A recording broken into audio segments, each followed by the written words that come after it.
Welcome to Shop Talks, which is a production of Impressions, who put on this fine show and have a magazine, and the InkKitchen.com, which is a free source of information and sometimes a free source of T-shirts.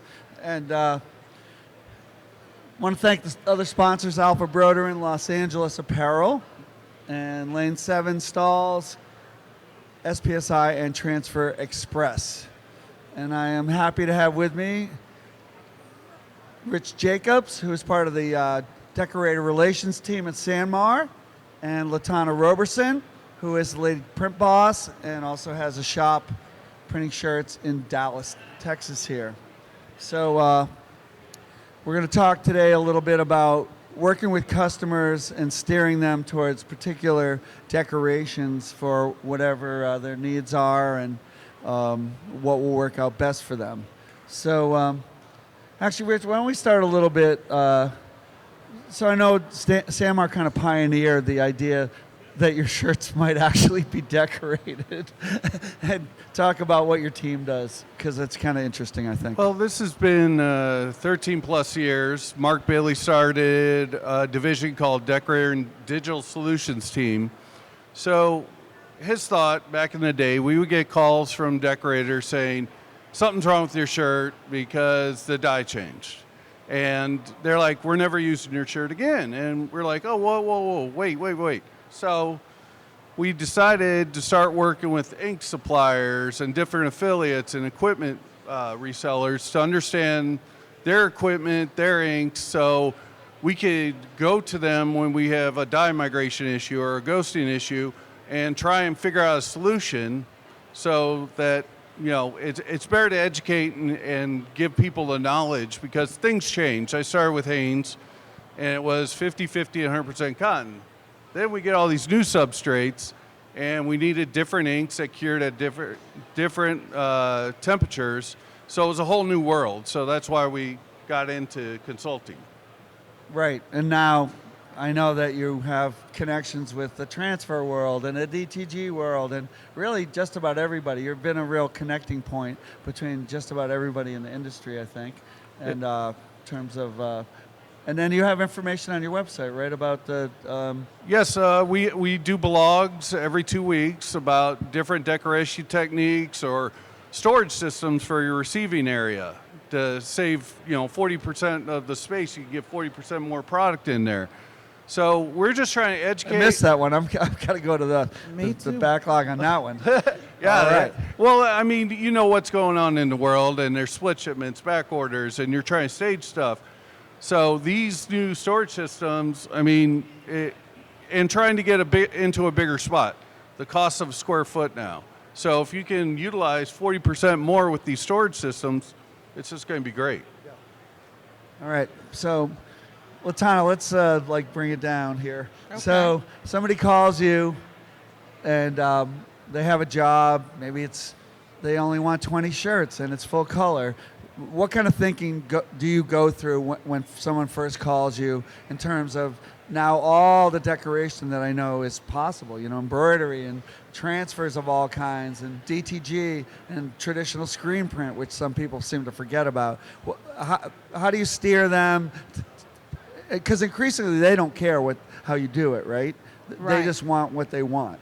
So what's your thinking on that? So when somebody comes to me and they want something small like 24 pieces, my mindset immediately goes to screen printed transfers because, I'm a screen printer.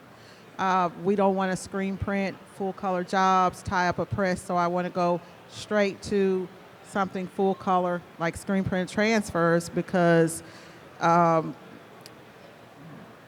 it works for most garments. And then, just depending on what garment we're going to put it on, we got to think about that too. Right. But screen printing will work for most garments. So then if they want a very particular shirt and you know that maybe you're going to have dye migration or something like that, how do you explain that to them and what do you do do you sometimes have to have them do something else? Yeah, most definitely. So if it's a shirt that sometimes, customers will call you and they want to bring shirts or shirts that are outside of the realm of what we normally do. And in that situation, then we got to do testing. You know, we got to do testing. I have to do the research and see what's the best type of transfer. Are we printing on nylon? Are we printing on poly? What are we doing? And then I have to explain to them and kind of break it down. Hey, you know, this is what we should be using. This is how, you know, this is going to print on this garment, things that could happen. And then we go from there. So, actually, you've been doing this a while, right? So, isn't it different than, I don't know, I know 20 years ago, sometimes you just had to tell people no. Now you do have a lot of different options, right? You do have a lot of different options. For me, if it's a garment that I've never printed on, I'm either going to make you get a sample, or I'm going to tell you no, and I'm going to direct you to a product that I know that's made for us to be able to print on. And normally that works when you kind of let people know, hey, you know, this is going to bleed really, really bad.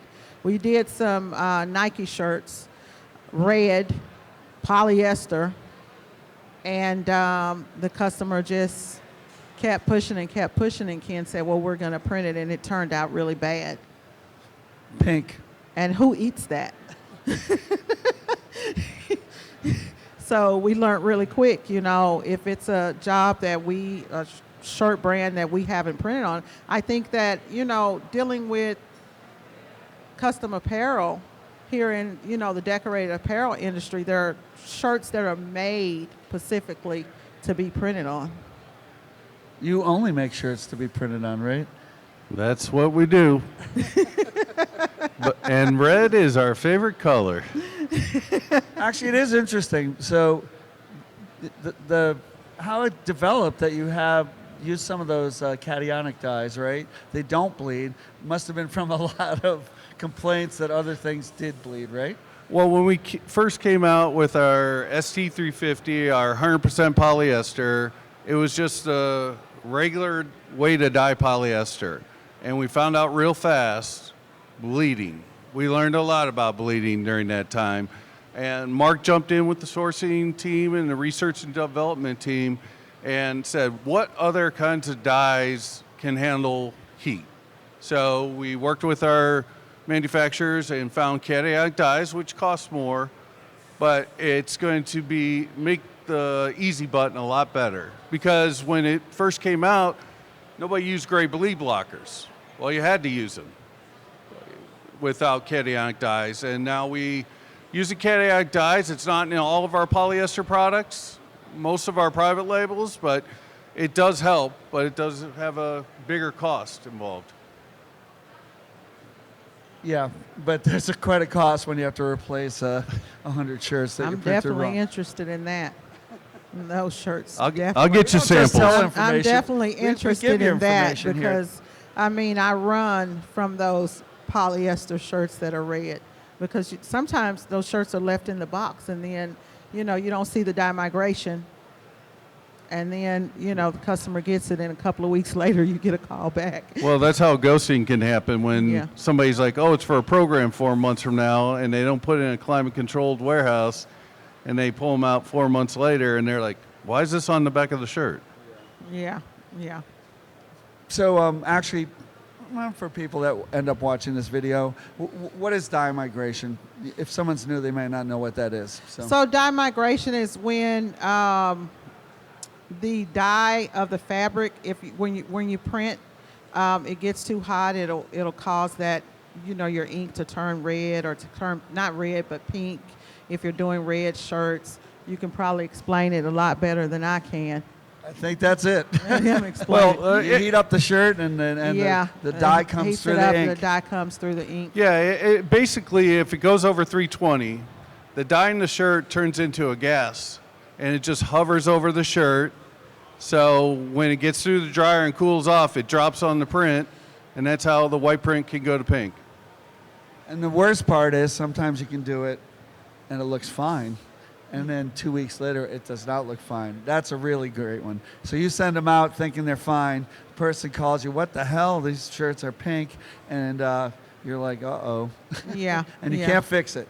And a lot of people, when they first are printing, think you can print the ink thicker. That only takes longer, so it's even worse. Plus, if the ink's thicker, you got to heat it up more. So it's the worst thing you could do. You really got to use special inks, etc.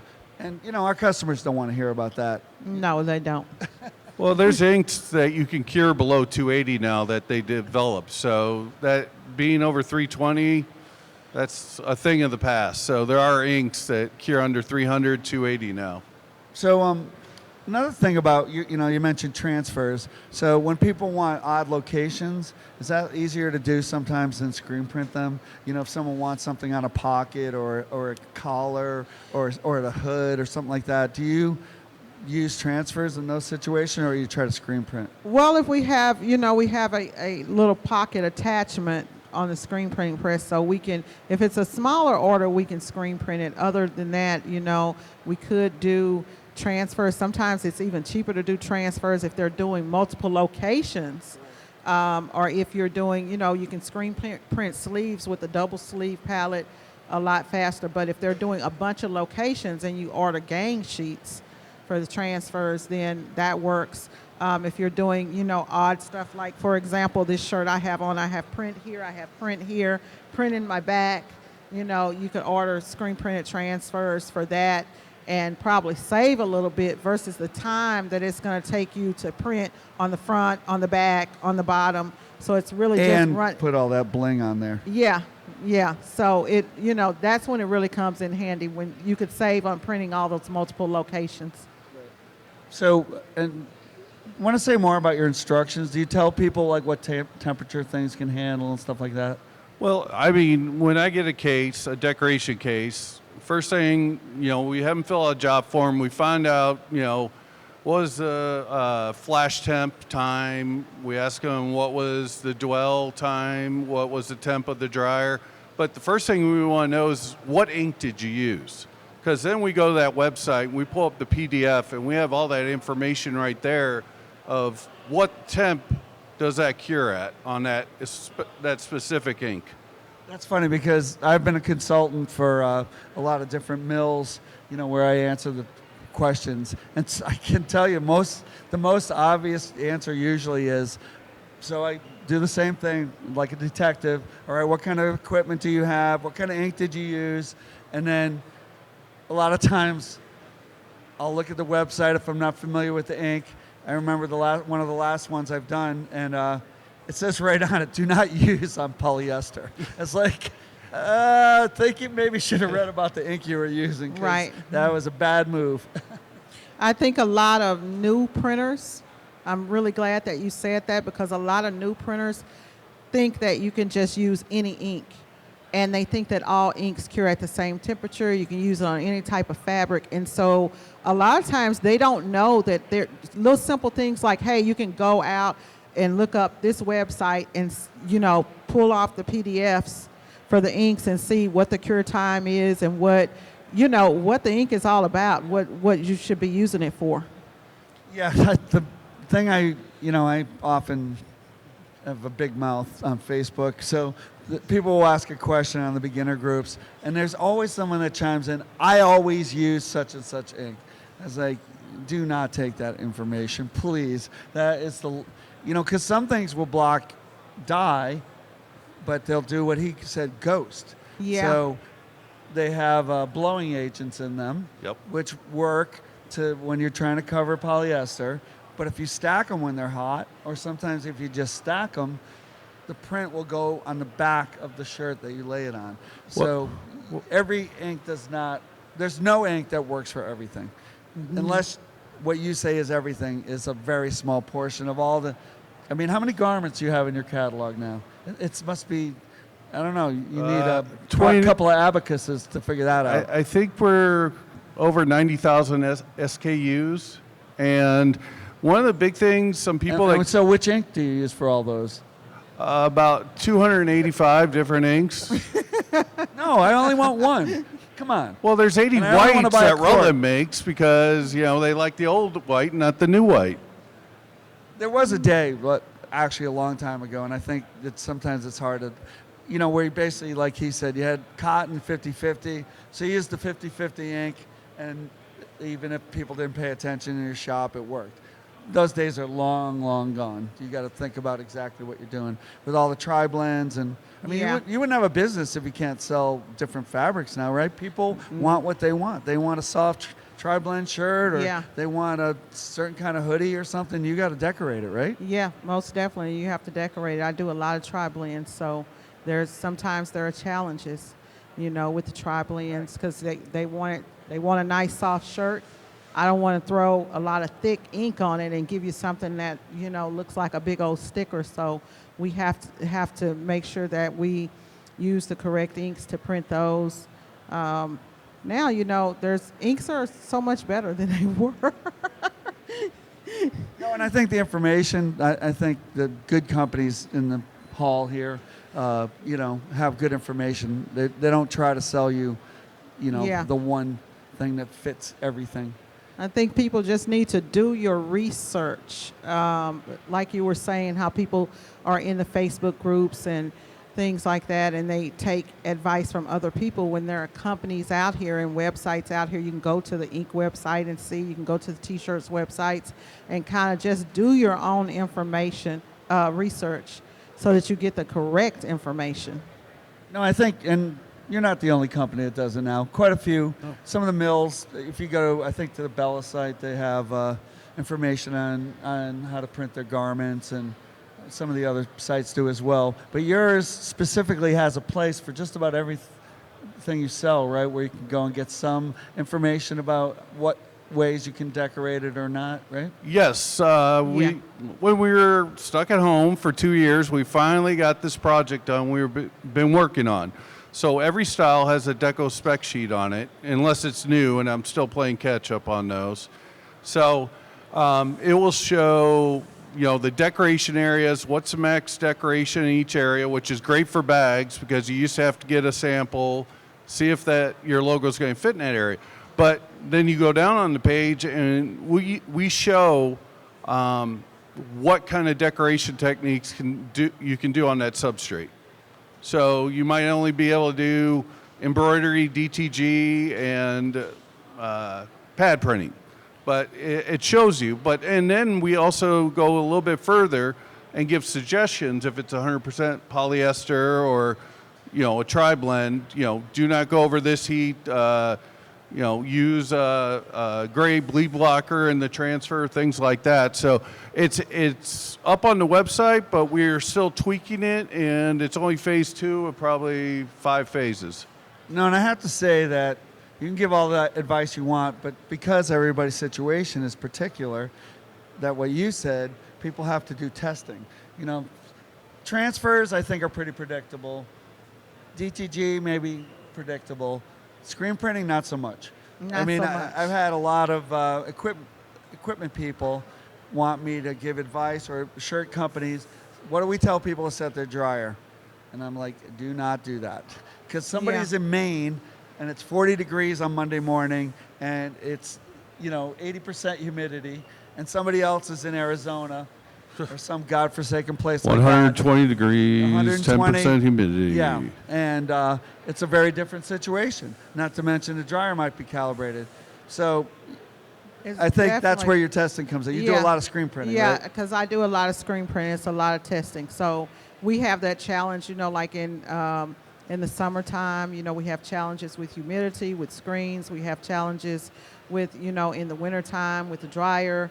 So we always go in and test before we do a run. Even before you do a run, you got to test the dryer, make sure that dryer's at the right temp, that you're using the right inks. And I actually keep a book there in the print shop with the inks that we're using, and so that we can quickly go and see what does this ink need to cure at, because you can't remember them all. There's no way you can remember them all. We actually have a new dryer that has a program.